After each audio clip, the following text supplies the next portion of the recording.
Okay, after about a 4-hour bus journey from the city of Dubrovnik in Croatia, I've arrived here to the country of Bosnia and Herzegovina, here in the small town of Mostar. I think the title of this video really paints the picture of the current situation here in Bosnia and Herzegovina. It's an incredibly beautiful country with incredible mountains, old world architecture, and these beautiful little towns. But the reality of the current situation here in Bosnia and Herzegovina is that it is a country divided by religion, and we still see remnants of the very recent Bosnian War, which was one of the most brutal genocides in the history of mankind. So in a country where all ethnic groups and religions used to live in harmony and unison, the city of Mostar is now divided, with the Muslims in the east, the Catholics in the west. So later on in the video, I'll dive a little more into the history of the Bosnian War, just how recent it was and just how brutal it was. But right now I'm heading into the old town of Mostar, which is perhaps the most visited town by tourists here in Bosnia and Herzegovina. Mostar is definitely my main draw for coming to Bosnia and Herzegovina. I've wanted to come to this town for a while, with the most iconic image of the city being the old Mostar Bridge. Boom. Built by the Ottomans. You see a lot of Ottoman influence in this city, in the architecture and the food, and obviously the Muslim religion. So let's do a little walking tour of the old town here in Mostar.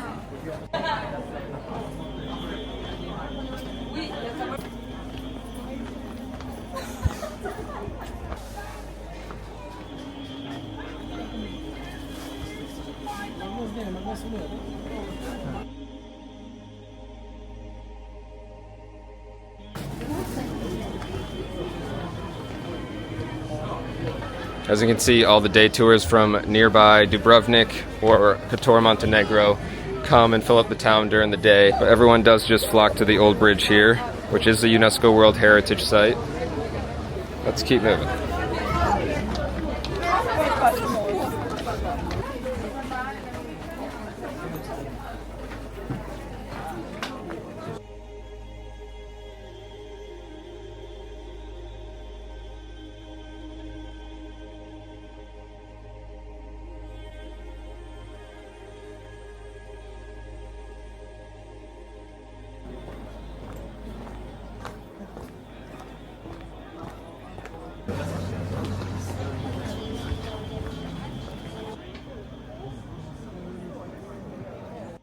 So that's a wrap for the day. Got some groceries, gonna head back to the condo, make some dinner. Then tomorrow I've got a big day. I'll be visiting one of the most well-known monasteries here in Bosnia and Herzegovina, as well as this small little mountain town. There's like 22 or 23 residents in the whole town. And then we'll be heading to the Kravica waterfalls, which is often voted some of the most beautiful waterfalls in the world. So see you in the morning.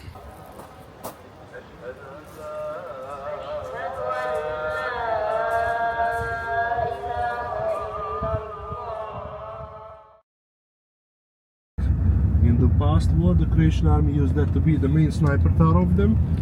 From there they killed everything what was moving on the east side. Zoran was on the west side. And That's why I came here. Hey. Yeah, that'd be sweet. Okay, so we just arrived to the village of Blagaj, one of the most visited villages here in Bosnia and Herzegovina, home to this incredibly beautiful monastery.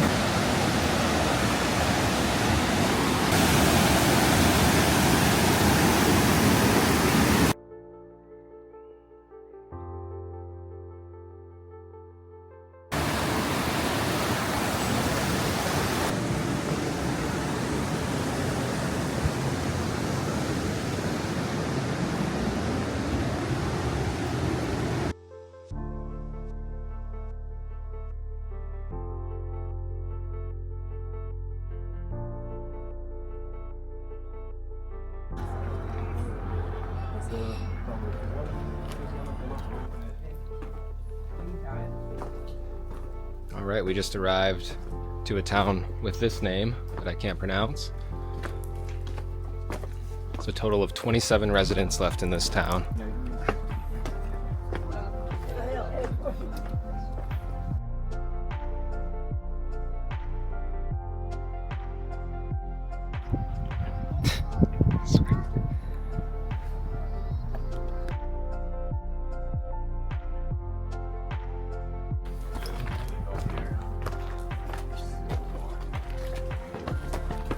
You know, I do love the... Yeah. subway system in New York is so on point. Wow. Should we keep going up? Can we keep going up? I think we can. Oh yeah.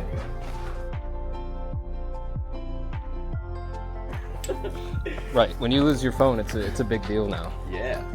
And it put it into perspective, like, man, it's pretty sad. I really like Bosnia so far. It's so different from everything I've seen.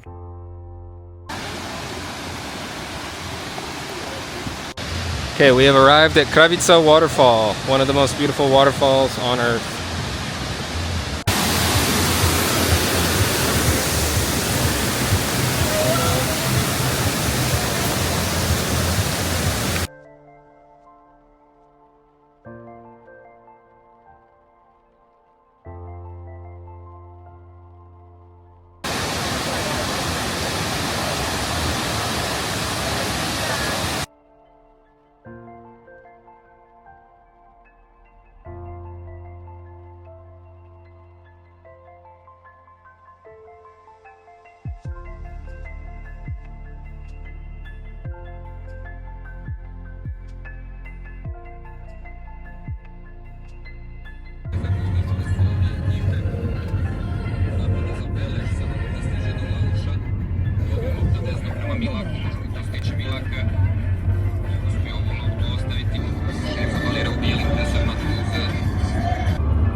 Left. I'm sorry. Why? Did it? That's fine.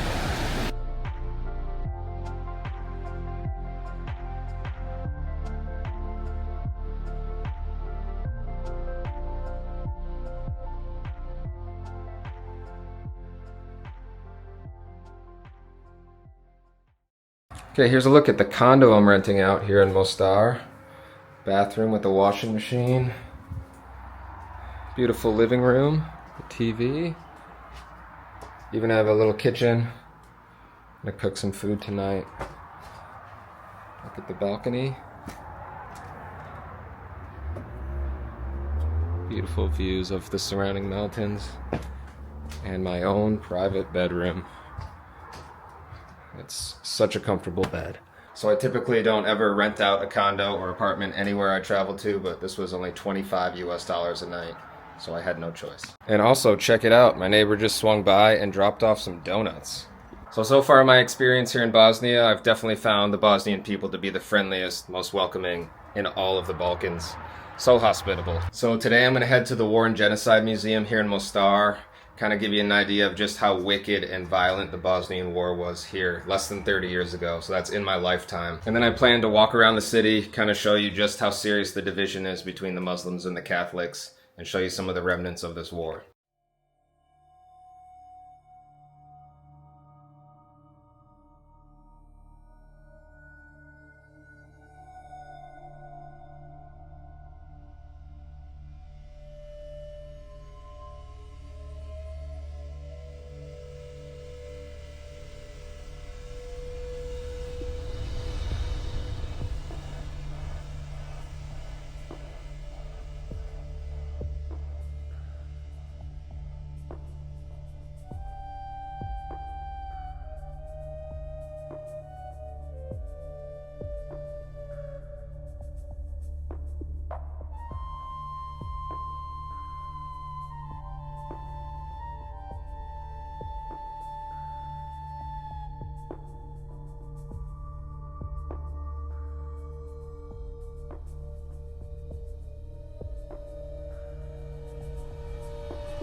So I just left the museum. It was an incredibly heavy, dark experience. Kind of reminded me something like Auschwitz in Poland, or even the Vietnam War Museum in Ho Chi Minh City in Vietnam. They were showing actual raw footage of the Serbian soldiers just lining up young Bosnian boys and just shooting one after another as they were blindfolded, and just piled them up, threw them into mass graves, and they're actually still digging up mass graves today throughout Bosnia.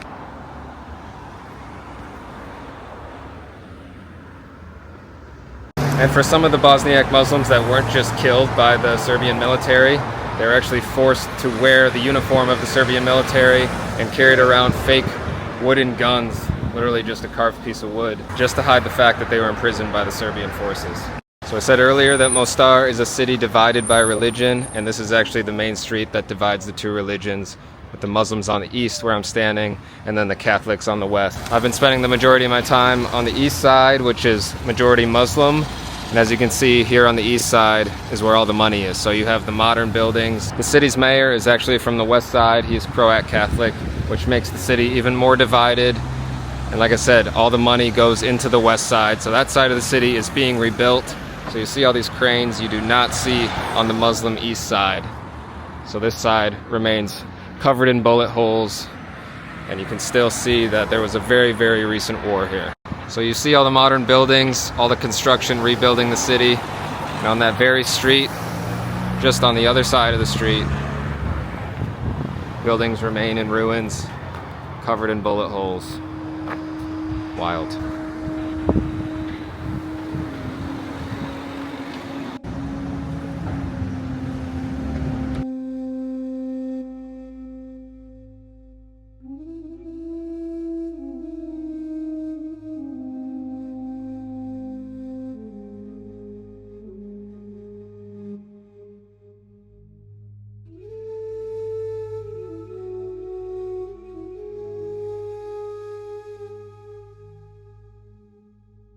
You can see these buildings are just shelled with bullet holes to this day. This beautiful building is one of the main high schools here in Mostar. Just to give you an idea of how serious the divide is between religions. The Catholics and the Muslims share the school, but they have completely different time slots to come to school, and they have a completely different curriculum. And right across the street to the east, ruins.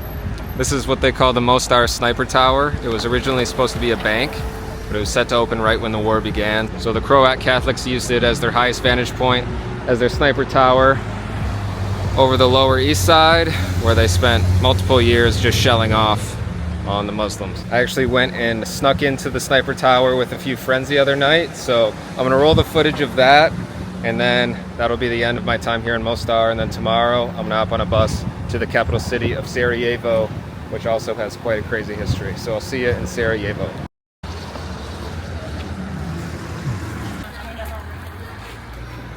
I feel like we should just climb that wall. Yeah.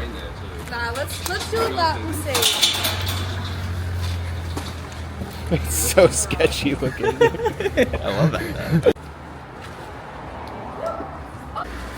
What are we doing? We're sneaking in to an old sniper tower from the Bosnian War. Hopefully they're not armed at the moment. So, this is where the Croats used to snipe the Bosniaks, the Muslims of Mostar. We're gonna go up top for sunset.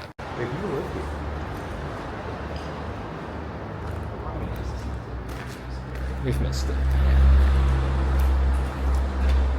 And I really understand.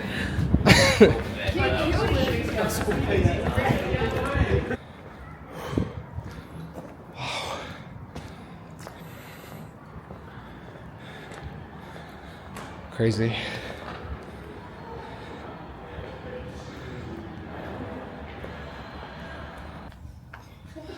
This is nuts. What am I doing right now?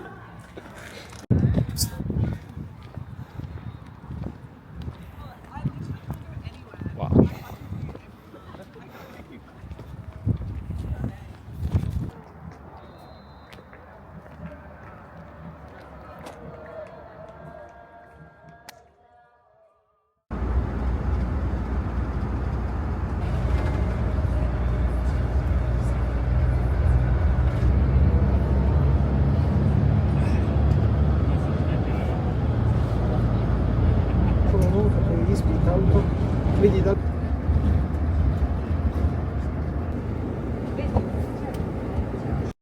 Okay, after about a 3-hour bus ride from the city of Mostar, I've arrived to the city of Sarajevo, the capital city of Bosnia Herzegovina. First impressions just rolling into town on the bus. The city's absolutely peppered in bullet holes. Check this out. My goodness.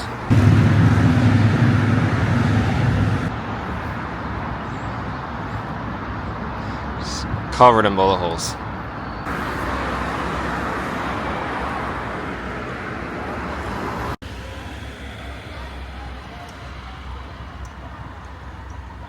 Even here on these apartment buildings, you can see some of the battle scars from potentially a tank or some sort of artillery. So it's a constant reminder for the people of Sarajevo of the events that took place here during the Bosnian War, particularly the siege of Sarajevo, which was a 4-year-long siege of the city by Serb troops. That makes it the longest siege of any city in the history of modern warfare, and they say there were an estimated 500,000 bombs dropped on the city in that 4-year period.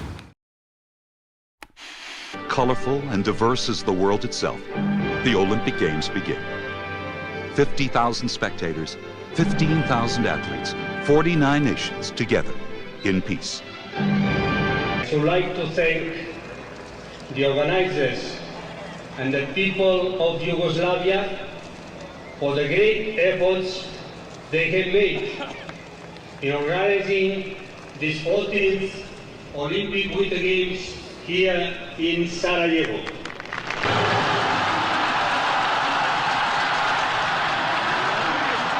This is Mount Trebevic, which overlooks Sarajevo with such a paternal vigilance. It is the site of an $8.5 million combined artificial bobsled and luge run. And the competition that will take place here today is the finals of the 2-man bobsleds. His teammate Malcolm Lloyd's about 5 spots up on him. There's his split time out of 7.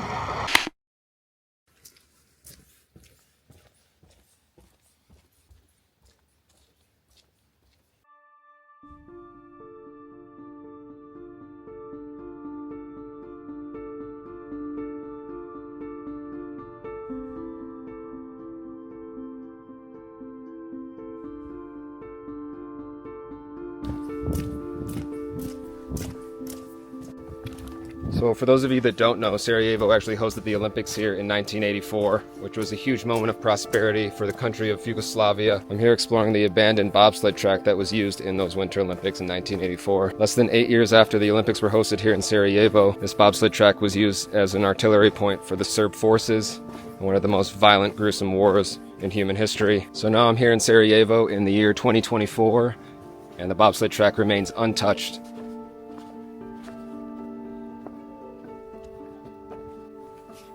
What is down there? Not gonna find out. It's also extremely important to not go off path here in the hills of Sarajevo. Bosnia Herzegovina is actually one of the most dangerous countries in the world for landmines, so there's still an estimated 79,000 unexploded landmines here in the country.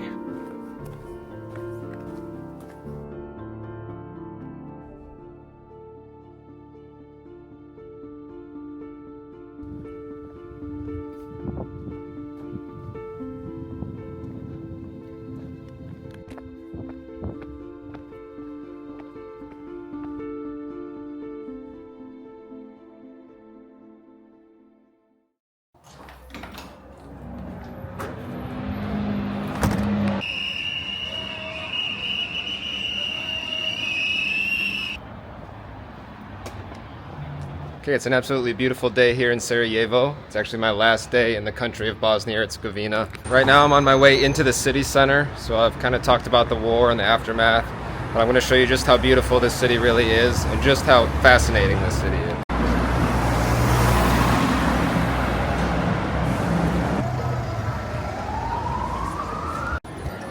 The city center is extremely lively and vibrant, just a complete contrast to those apartment buildings I was showing you on the outskirts of the town earlier in the video.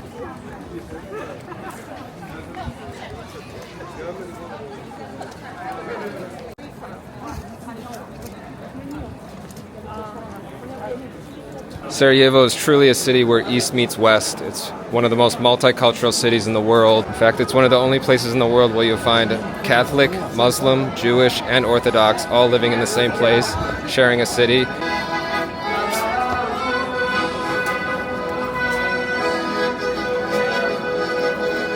So here on this side of the city, you can see these old Western-style European buildings, kind of how I'd picture old Yugoslavia to look like.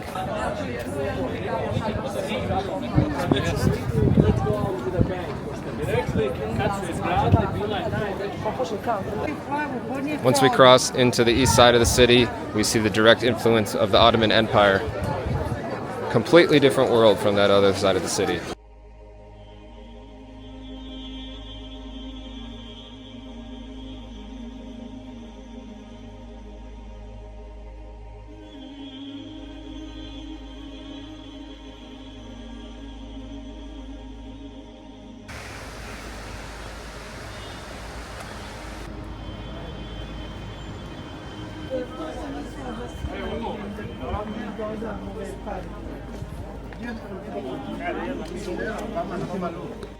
And obviously this is the part of the city where you're going to find all the tourists, just loaded with gift shops here.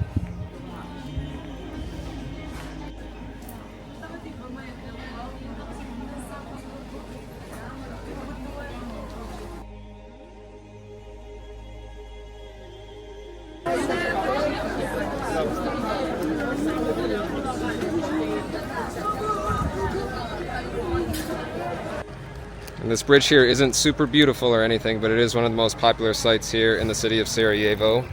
It's actually the bridge where Franz Ferdinand was killed, and they say that is the event that sparked World War I. Interesting. So you can see that's why all the tour groups are over here by the bridge. So hopefully this gives you an idea of what it's like to walk around the streets of Sarajevo. It really is a beautiful city with an amazing vibe. And really you have to be here to experience the vibe to understand what I'm talking about, like most places. This part of the city definitely makes you forget that this place was under fire less than 30 years ago.